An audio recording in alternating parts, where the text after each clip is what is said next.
कधी कधी आपल्याला कोणी फोन करून सांगितलं ना, तू कालचा व्हिडिओ खूप छान बनवला होता आणि त्याच्यामध्ये तू रेसिपी बनवली ती आम्ही घरी ट्राय केली, तर खरंच खूप छान असं वाटतं.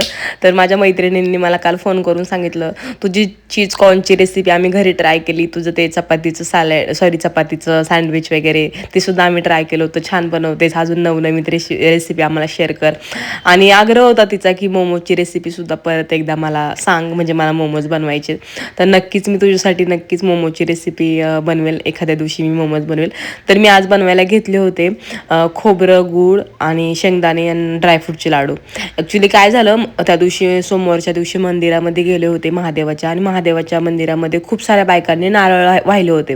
तर ते पंडित जी होते तिथं त्यांनी मला बोलले की तू ते तिथले नारळ घेऊन जा. तर माझ्यासोबत एक मावशी होते, आम्ही 3 नारळ घेऊन आलेलो, आमच्या तिघींना एक एक. पण मावशी त्यांचा नारळ घेऊन गेल्या, मग माझ्याकडे ते 2 नारळ होते.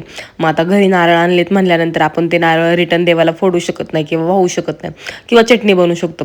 मी बोलले असं चांगल्यापणात आहे तर आपण मस्त त्याचे नारळाचे हे बनवूयात, म्हणजे लाडू बनवूयात. तर मी ते पूर्ण नारळ खवले. नारळ खवण्यासाठी माझ्याकडे विळीसुद्धा नव्हती, माझ्या आत्ते सासूबाईंकडनं मी विळी घेऊन आले. त्याच्यानंतर मी नारळ पूर्णपणे खवून घेतले, आणि मला खवलेले नारळ खूप आवडतात, पण ती विळी जरा छोटी आहे, जरा टाईमच लागला.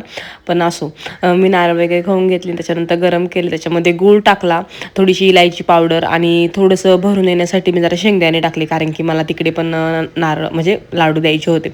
सो शेंगदाणे आणि थोडंसं ड्रायफ्रूट्स टाकले. तर मी पहिलं काजू लावून घेतलेले, आणि त्याच्यानंतर ते पूर्णपणे लाडू फुटायला लागले. मग मी पुन्हा एकदा गरम केलं, सगळं गरममध्ये वळून घेतले, कारण की मी थंड होऊन दिलं होतं पहिलं मिश्रण. तर ते लाडू पूर्ण असे फुटत होते. माझ्यामध्ये थोडीशी मिल्क पावडर ॲड करायला पाहिजे होती. माझे हात तुम्ही पाहू शकता, गरमच एकदम पोळले ते, आणि हाताला सुद्धा एक चटका बसलाय. त्या दिवशी मी शेंगदाणे भाजत होते त्यावेळेस. तर अशा प्रकारे मी लाडू बनवले. तर आवडला असेल व्हिडिओ तर लाईक करा.